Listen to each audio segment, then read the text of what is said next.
Okey, insya-Allah. Tadi saya sentuh tentang apa? Tentang game. Maknanya apa yang kita bincangkan malam ni adalah berkaitan dengan isu ancaman akidah dalam bentuk yang baru. Jadi bagaimana kita nak menghadapi supaya anak-anak kita ni nanti dan insya-Allah diri kita boleh pantau perkembangan anak-anak. Dalam satu persidangan kan dibincangkan tentang isu pendidikan pasca pandemik kan. Saya nak bawa cerita pengalaman kami lah, pengalaman Persatuan Ulama Malaysia. Bagaimana kita menghadapi pendidikan anak-anak selepas pandemik. Setelah anak kita ni bersama dengan internet dalam tempoh yang agak lama, dan tempoh 2 tahun kan. Waktu tengok anak-anak kita ni sekarang main game tu suka sangat kan. Mungkin pada awalnya nak dedahkan ataupun secara PDPR, pembelajaran secara internet kan. Tapi lama kelamaan budaya ni akan kekal, bukan kekal lah, ataupun budaya ni sukar untuk diubah. Jadi bagaimana kita nak menghadapi? Dan saya melihat bahawa isu yang paling utama adalah tentang peranan ibu bapa di rumah. Sebab itulah ditekankan tentang dalam pembicaraan kami isu pandemik pasca pandemik, isu pendidikan pasca pandemik, bagaimana perubahan pendidikan selepas era pandemik ataupun nanti dalam era endemik. Dalam salah seorang pensyarah pendidikan dibincangkan bahawa kita kena menjadikan rumah sebagai sumber ilmu, bukan lagi sekolah. Abang-abang, tuan-tuan, datuk-datuk, muslimin dan muslimat. Kalau sebelum ni 2 tahun lepas anak kita mendapatkan ilmu di mana? Di sekolah. Sekolah rendah ke, sekolah menengah ke, mana anak kita lebih kurang 90% berada di sana. Tapi selepas zaman pandemik ni kita kena faham bahawa sumber ilmu bukan lagi di sekolah, tetapi anak kita ni banyak mendapatkan ilmu di rumah. Ilmu di sini juga kita nak faham. Bukan bincang tentang ilmu yang bagus. Anak kita sekarang didedahkan dengan 2 ilmu. Ilmu yang bagus dengan ilmu yang negatif. Positif dengan negatif. Peringkat umur sekolah rendah, anak-anak kita ni dia dalam bentuk panggil apa? Cream of cream. Maknanya apa sahaja diberi oleh mereka, mereka akan terima. Contohnya game tadilah. Mereka tak tahu benda ni baik ataupun buruk. Maka dalam hal inilah ibu bapa kena ambil peranan. Pertamanya kena melihat anak kita ni tengok apa kan, kena pantau. Anak cucu pun, tuan-tuan saya tengok depan saya ni ramai dah ada cucu kot kan. Ada cucu lah. Contoh Ustaz Zul seorang kot tak ada cucu lagi. Yang lain depan saya kata ramai ada cucu ni kan. Maka kita nak perhatikan ataupun tanya anak kita, pantau tak anak. Sebab saya tak nak apa yang dibuat kajian oleh pensyarah UKM tadi.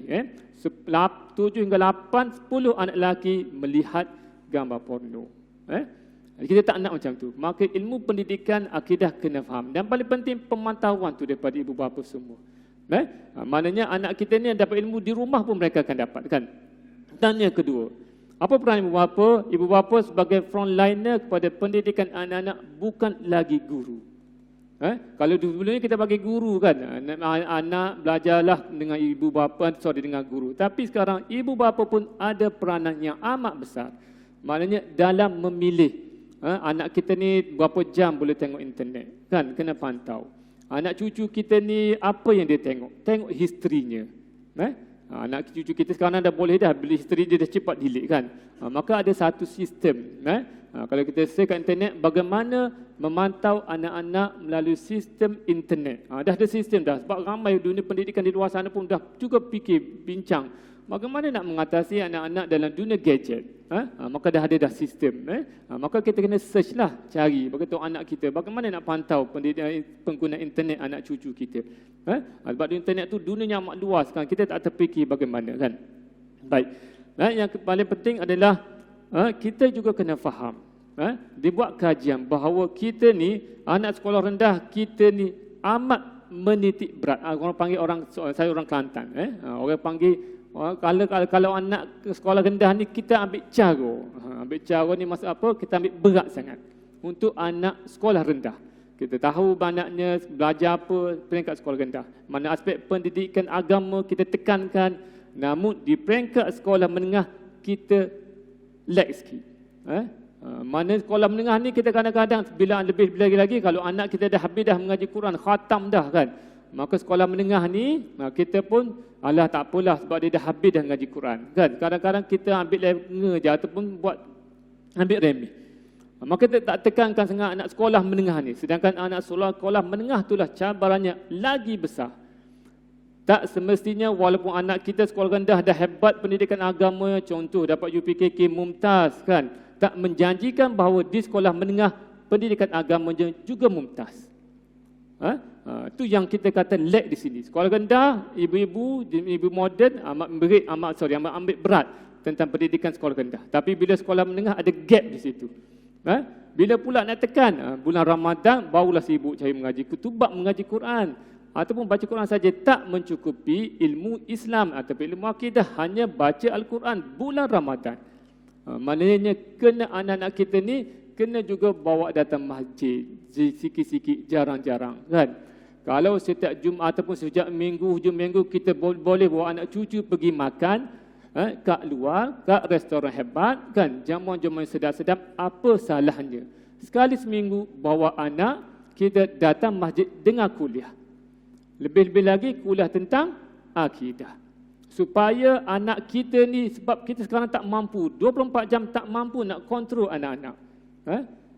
Di luar sana depan mata kita betul kita boleh tengok, tapi dalam bilik bila ada handphone kita tak mampu. Maka kita letakkan dalam hati anak-anak kita, di mana saja mereka berada, Allah berada dalam hati. Kita nak letak macam tu. Itu yang bahaya tu, ataupun itu yang susah, tapi tak mustahil kita buat. Tuan-tuan, ibu-ibu, bapa-bapa, tuan-tuan sekalian, saya nak cerita sikit pengalaman saya kan. Ada berapa minit saya ni? 10 minit kan. Benar lagi nak bincang banyak. Tak apalah. Kebetulan timbalan pengurusi YDP, timbalan pengurusi Persatuan Ulama Malaysia adalah Datuk Wan. Datuk Wan ni bekas pengarah JAKIM. Kalau tuan-tuan dan datuk terlibat JAKIM akan kenal lah. Saya tanya dia kan, bagaimana Datuk melepaskan anak-anak, sebab anak dia hebat. Anak dia semua buat kerja overseas, maknanya kerja di kerja humanitarian kan, pekerja NGO lah kan, ke Syria, macam-macam negara pergilah kan. Bagaimana mereka kawal kan? Dia kata apa? Kata ke saya, jaga benda ni. Benda ni sahaja kena jaga kan, supaya kita tahu anak kita buat apa. Sama juga dengan isteri, lebih-lebih moden sekarang. Kalau dia kata apa? Kalau kita beriman pada satu hadis Nabi bagi tahu, isteri yang solehah adalah isteri yang tidak benarkan mana-mana orang asing masuk ke rumah tanpa keizinan suami atau tanpa ada suami kan. Dia kata tu dulu. Maksud saya kasih bukannya kita tak boleh beriman dengan hadis tadi, bukan. Maksudnya dalam pemahaman sekarang kena lebih jelas. Kalau kita sekarang kita suka ataupun mustahil kita akan nampak orang lelaki asing masuk ke rumah kita kan, ataupun masuk ke rumah anak dara kita kan. Itu mustahil kan, tak akan berlaku kan. Kenapa? Secara fizikal kan kita dah tahu benda ni adalah haram dan sebagainya, tetapi benda ni kita sukar nak pastikan anak kita sedang bercakap dengan siapa. Walaupun anak kita di depan kita kan, walaupun isteri kita duduk sebelah kita kan, tidur sebelah kita, tapi adakah kita boleh pastikan dia bercakap dengan lelaki mana?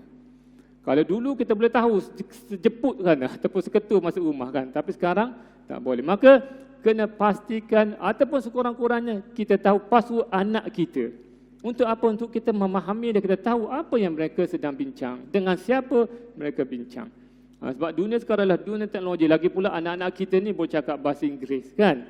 Anak cucu kita ni boleh berbahasa Inggeris. Lagilah panggil apa? Community netizennya amat luas. Maka dalam aspek ini, tuan-tuan, beberapa semua kena mewujudkan suatu suasana yang dipanggil sebagai Islamic surrounding.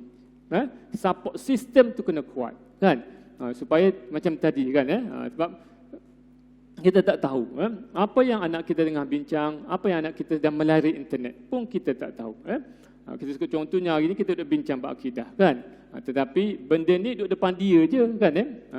Apa kita dah hadapi. Baik, maknanya dalam hal ini kita nak faham mana kalau anak sekolah rendah kita, anak kita sekolah rendah pun kita ambil berat tentang agama, sekolah menengah pun kena ambil berat, dan bila mana di universiti pun kena ambil berat. Jangan harapkan tak apalah anak saya dah sekolah rendah, dah ambil sekolah kafar kan, sekolah fadain contohnya, maka sekolah menengah tak ambil berat. Jangan berlaku. Ataupun walaupun anak kita ni sekolah agama menengah pun sama, kena ambil berat. Di Selangor, maaflah saya terpaksa cerita sikit. Maaf. Sebab saya dalam Persatuan Ulama Malaysia, sebelum ni saya memegang Biro Pemuda. Biro Pemuda, antara isu kami tackle adalah tentang isu agnostik tadilah. Dan bila kami buat kajian, ada pelajar-pelajar yang di sekolah menengah agama pun ada berfahaman agnostik. Walaupun di peringkat sekolah rendahnya cemerlang ataupun mumtaz, mumtaz A kan, mumtaz UPKK kan. Tapi bila sekolah menengah, agak tadi agak unsur-unsur yang kita kata apa, cabaran dalam internet ataupun dalam gadget. Maka tuan-tuan abang-abang semua kan, malam ni kita kena ambil berat sikit kan. Maknanya kena tahu sikit apa pengembangan anak-anak kita. Baik. Dan yang kesetunya pula kan, apa ibu apa perlu kena buat? Kalau kita tengok sekarang pendidikan kita ke arah sistem pentaksiran sekolah. Di mana anak-anak kita nanti contohnya kalau dulu kita ada UPSR sekolah rendah darjah 6. Tapi sekarang sistem pendidikan kita tu dah tak ada dah exam bentuk macam tu kan. Mana kita lebih kepada sistem pentaksiran. Maknanya pemarkan tadi akan dinilai oleh guru-guru kelas melalui pentaksiran. Baik. Jadi benda ni walaupun cantik dan peringkat kalau tengok di negara-negara maju, mereka sistem exam dah tak ada, memang cantik. Namun sebab negara kita sedang dalam bentuk kita panggil apa? Perubahan. Perubahan ke arah sistem pentaksiran yang sebelum ni adalah exam oriented, sekarang ke arah sistem pentaksiran. Maka kalau tengok anak-anak kita ni generasi baru ni, kalau mungkin generasi lepas 5 tahun nanti akan okey, tak ada masalah kan. Tapi sebab kita ni sekarang dipanggil sebagai generasi yang nak berubah ni, maka anak-anak kita tadi tidak akan tak ada tekanan untuk nak exam. Kalau sebelum ni darjah 6 kena exam, dia ada rasa tekanan sikit kan. Kena baca buku lah maksud saya kat sini kan. Tapi sekarang bila tak ada exam, apa anak-anak kita akan jadi? Dia akan panggil apa? Honeymoon year. Kan? Betul tak kan? Dia akan lapang je kan kan. Jadi apa akan jadi kepada anak kita? Itulah mereka akan dekat kepada sekarang dah. Saya tak faham, tak tahulah kat Perak. Kalau di Selangor tu kan sebab saya tinggal di Putrajaya, Sumbang kan, di kawasan sekitar kan.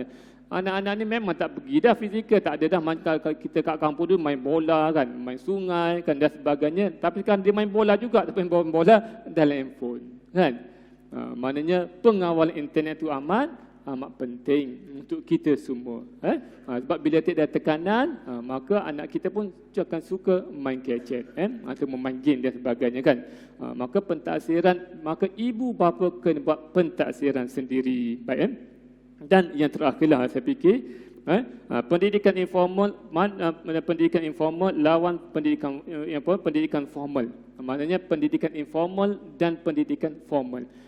Contohnya depan saya ni ramai atuk-atuk kan, maka atuk-atuk kena ambil peranan kan. Maksudnya apa dia? Anak cucu kita ni kena bagi pendidikan yang informal. Informal ni kalau ingat dulu-dulu, kalau zaman dulu kan, bila pergi kampung atuk akan bercerita, main peranan kan. Atuk tu cerita ni, balik cerita cucu-cucu akan pergi dengar cerita Nabi daripada atuk-atuk. Dengar cerita kisah kancil kan dengan buaya tentang akhlak kan, tentang adab, tentang akidah kan, perkara yang simple. Maka pendidikan dipanggil sebagai tak formal tu sebenarnya peranan yang dimainkan, dinampak oleh anak-anak. Dan yang paling penting di sini tuan-tuan ibu bapa semua yang perlu kita faham adalah dalam kena mewatakkan ataupun kena melahirkan hero dalam rumah. Mana siapa main hero? Hero-nya adalah tak lain tak bukannya adalah siapa? Adalah bapa tu sendiri. Sebab anak kita ni sekarang, kenapa bila mana anak kita ni sangat banyak sangat internet? Sebab sebenarnya mereka sedang mencari hero dia. Siapa hero dia sebenarnya kan? Bila mana bapanya tak mampu mainkan peranan, maka dia akan cari hero-nya dalam internet. Sebab itulah kalau kita melihat dalam Quran, bila Allah jelaskan kepada kita, Ar-rijalu qawwamuna 'alan nisa bima faddalallahu ba'dahum 'ala ba'din wa bima anfaqu min amwalihim. Ayat Quran ni cerita tentang apa? Ar-rijalu qawwamuna 'alan nisa. Apa maksudnya? Lelaki itu adalah pemimpin atau pengawal yang bertanggungjawab terhadap kaum perempuan. Kenapa tuan-tuan saya kaitkan ayat ini? Sebab kita dah nak habis yang ni. Sebab kebetulan Persatuan Ulama Malaysia ditarik untuk membuat dasar qawam bagi JAKIM. Dan benda ni ataupun dasar kaum, dasar lelaki kan, telah berjaya dibuat ataupun telah dibuat polisi di Kelantan. Dan bila berjaya di Kelantan, maka pihak Persatuan Ulama dipanggil untuk buat dasar kawam untuk digerakkan di peringkat persekutuan. Dan alhamdulillah yang terbaru dasar kawam ni telah dijadikan silibus wajib bagi khusus pra-perkahwinan. Apa maksud dasar kawam? Kena faham juga kan, cerita ustaz-ustaz dasar kawam pun kan kadang-kadang tak faham kan. Dia macam ni tuan-tuan, abang-abang semua kan. Di Malaysia kita ada dasar wanita. Kan, dasar wanita lah kan. Kita ada Kementerian Wanita kan. Kita ada dasar OKU kan. Namun kita tidak ada dasar polisi lelaki kan. Maksudnya apa dia tuan-tuan kan? Saya nak buat kes sikit kan. Saya ada masa 5 minit kan. Okey, 2-3 minit je kan. Kenapa benda ni kerajaan kita amat ambil berat. Lebih-lebih lagi selepas berlaku COVID peristiwa COVID kan, bila mana berlaku kematian dipanggil sebagai anak yatim segera. Kalau sebelum ni tak silap saya, sebelum saya sampai sini saya baca kematian segera di Perak. Tempoh 2 tahun ni tak silap saya dalam 250 kes ataupun kedua dipanggil sebagai 250 anak yatim segera di Perak. Di mana Menteri Besar telah melancarkan kempen bantuan 1 juta. Tak silap saya lah kan. Saya pun baca secara roughly tadi. Dan apa isunya? Sepatutnya bila berlaku kematian segera ataupun anak yatim, siapa akan ambil tanggungjawab yang ni? Kan? Siapa akan ambil tanggungjawab? Bila mati, bila ada kematian, bila anak mati, ibu atau bapa meninggal ataupun merujuk kepada bapa yang meninggal, siapa yang ambil berat? Adakah Tok Penghulu? Adakah AJK Masjid? Adakah YB setempat? Siapa yang perlu ambil berat pertama ataupun first? Siapa perlu ambil berat? Yang pertamanya perlu ambil berat adalah siapa? Wali kepada keluarga tu. Tapi apa yang berlaku pada masyarakat kita kan? Bila berlaku kematian, siapa kena ambil berat? AJK Masjid. AJK Masjid dihentam contoh. Kat sini tak adalah kan? Dihentam, YB kawasan dihentam, JKK dihentam kan? Tapi sebenarnya yang perlu ambil berat adalah siapa? Wali kepada keluarga tadi. Tuan-tuan, ibu bapa semua, kita di negara kita ni, wali hanya berlaku dalam 2 keadaan. Ketika nak kahwin dan ketika pembagian harta. Sedangkan wali ni besar tanggungjawabnya. Bukan dalam aspek itu saja, tapi dalam aspek menjaga maruah, menjaga keselamatan, menjaga aspek pendidikan pun adalah wali. Siapa? Kalau mati si ibu, si bapa, maksudnya, maka pak saudaranya kena ambil berat. Kalau tak ada pak saudara, atuknya kena ambil berat. Maka sistem keluarga tadi dibentuk dengan baik dalam Islam. Namun kita jarang faham benda yang ni. Maka sebab itulah peringkat persekutuan melihat dasar kawam tadi perlu dibentuk. Peringkat awal tekan macam tu. Contoh lagi tuan-tuan, abang-abang semua, mati Allah sekalian baik. Kalau kita tengok lagi kan, panjang saya ni, 2 minit lagi. Okey. Kalau tengok kes pendaftaran penceraian semasa COVID antara tahun 20, antara Mac 2020 hingga Ogos 2021, kan tempoh yang setahun kan dikatakan bahawa terdapat ni satu Malaysia saya tak ambil kes di Perak kan nanti kes di Perak saya sebut nanti marah pula kan kes ada kes di Perak ni kes keganasan rumah tangga okay. Kes keganasan rumah tangga nanti saya sebut kan. Kes pendaftaran perceraian dikatakan terdapat 66,440 kes dalam tempoh 2 tahun ataupun kita kata boleh ambil kes 5 permohonan cerai setiap 1 jam. Masya-Allah. Walaupun kita kata kita tak menyalahkan suami ataupun si lelaki, tetapi yang menahodai ataupun memimpin keluarga itu adalah siapa? Adalah lelaki. Maka kita kena ambil berat. Oleh sebab itulah melihat isu ni, maka kerajaan persekutuan melihat lelaki perlu dikuatkan kan. Itu tak ambil lagi isu lelaki sotong lelaki tu lagi berat kan. Contoh lagi mudah tuan-tuan, abang-abang Datuk Allah sekian, sepanjang PKP sebanyak 9,015 kes yang melibatkan keganasan rumah tangga. Statistik daripada Kementerian Pembangunan Wanita, Keluarga dan Masyarakat. Dan yang paling tinggi, maaf saya cerita, adalah Perak. Masya-Allah. Bukan mana tengok isu ni kan malah kita tengok lagi kes lagi kan Dalam kes yang melibatkan isu nafkah, sepanjang PKP sebanyak di bawah statistik oleh Jabatan Kehakiman, sebanyak 6,000 lebih yang melibatkan suami yang bercerai tidak memberi nafkah sama ada kepada isteri, bekas isteri ataupun yang ada anak. Sebanyak 6,000 kes. Dan lagi teruk kes yang ni tuan-tuan, Masya Allah, na'udzubillah, kes sumbang mahram. Pada tahun 2020 sebanyak 259 kes masa musim PKP.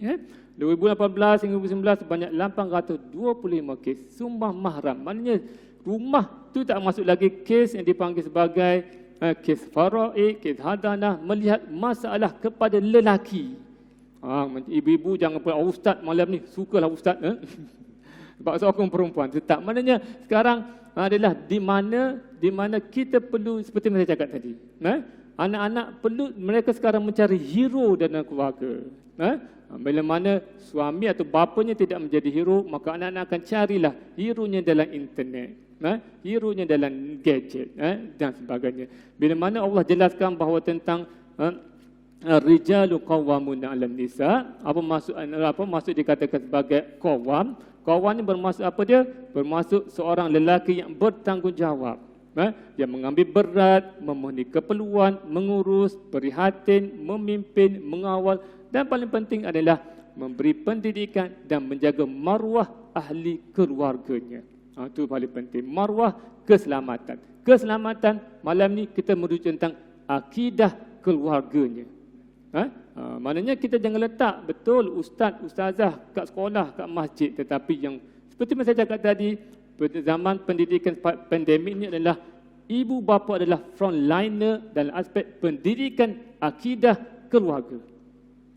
Bukan lagi sekolah, tak.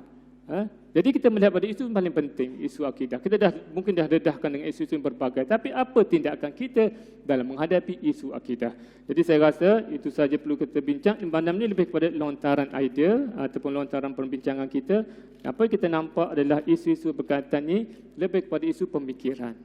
Zaman sekarang, seperti yang saya cakap tadi, kita sekarang adalah sebagai negara sedang membangun ancaman akidah kita dalam bentuk pemikiran, bukan lagi dalam bentuk tahyul, khurafat ataupun sihir ataupun azimat, ataupun ajaran sesat. Itu tak ada dah. Dalam bentuk pemikiran sekarang. Jadi saya nak habiskan ataupun nak tutup kuliah saya malam ni dengan Quran. A'udzubillahi minasyaitonirrajim. Wal yakhshal ladzina law taraku min khalfihim dzurriyyatan dhi'afan khafu 'alaihim falyattaqullah wal yaqulu qawlan sadida. Apa maksudnya? Dan hendaklah takut pada Allah orang yang sekiranya mereka meninggalkan keturunan yang lemah di belakang mereka, yang mereka khawatir yang terhadap kesejahteraannya. Oleh sebab itu hendaklah mereka bertakwa kepada Allah dan hendaklah mereka berbicara dengan tutur kata yang benar. Apa maksudnya tuan-tuan, datuk-datuk, datin-datin, ibu-ibu apa semua? Berdasarkan Quran ni kita tak nak, kita takut sekiranya kita meninggalkan zuriat keturunan kita yang dhaif, yang lemah. Kenapa? Sebab bermula daripada kita. Siapa? Ibu bapa yang tidak menjaga masalah keselamatan akidah anak-anak. Na'udzubillah, menyebabkan anak-anak kita ni terkeluar pada Islam. Betul ya Allah kata tadi, mereka meninggalkan keturunan yang lemah di belakang mereka. Na'udzubillah. Kita na'udzubillah, minta jauh pada Allah agar kita ni tidak tergolong dan golongan ibu bapa yang meninggalkan anak-anak keturunan dalam keadaan yang lemah. InsyaAllah itu saja pada saya. Ampun dan maaf sekiranya terkasar bahasa ataupun terlebih 5 minit saya ini. InsyaAllah mudah-mudahan kita jumpa lagi dan mudah-mudahan Ramadan kita tahun ini kita sudahi ataupun kita dapat keberkatan bulan Ramadan dan menjadikan kita, keluarga kita Muslim yang sebenar-benarnya Muslim. Yang paling penting kita mendapat martabat takwa. Aku qouli hadza wa astaghfirullah li wa lakum jami'il muslimin dan muslimat wal mu'minin wal mu'minat al ahya'i minhum wal amwat bi rahmatika arhamar rahimin. Mari kita tangguh dulu dengan tasbih kafarah dan surah wal asri. Bismillahirrahmanirrahim. Subhanakallah bihamdika asyhadu an la ilaha illa anta wa nastaghfiruka wa natubu ilaik. Wal 'asri innal insana fi khusr allazina amanu wa 'amilus solihat wa tawassaw bil haqq wa tawassaw bis sabr. A'udzu billahi minasyaitonir rajim. Bismillahirrahmanirrahim. Alhamdulillahirabbil alamin. Wassalatu wassalamu ala asyrafil anbiya'i wal mursalin wa ala alihi wa sahbihi ajma'in. Allahumma arina haqqa wa warzuqna tiba'ah. Ya Allah, ya Tuhan kami, berilah kami, tunjukkanlah kami sesuatu yang benar itu adalah benar, dan berilah kami kekuatan untuk mengikutinya, ya Allah. Allah marina batinan warzuqna ijtinabah. Dan ya Allah, ya Tuhan kami, tunjukkanlah kami sesuatu yang batil itu adalah batil, dan berilah kami kekuatan untuk meninggalkannya, ya Allah. Sallallahu alaihi wasallam Muhammad wa ala alihi wa sahbihi wa barik wa sallam. Alhamdulillah. Assalamualaikum warahmatullahi taala wabarakatuh.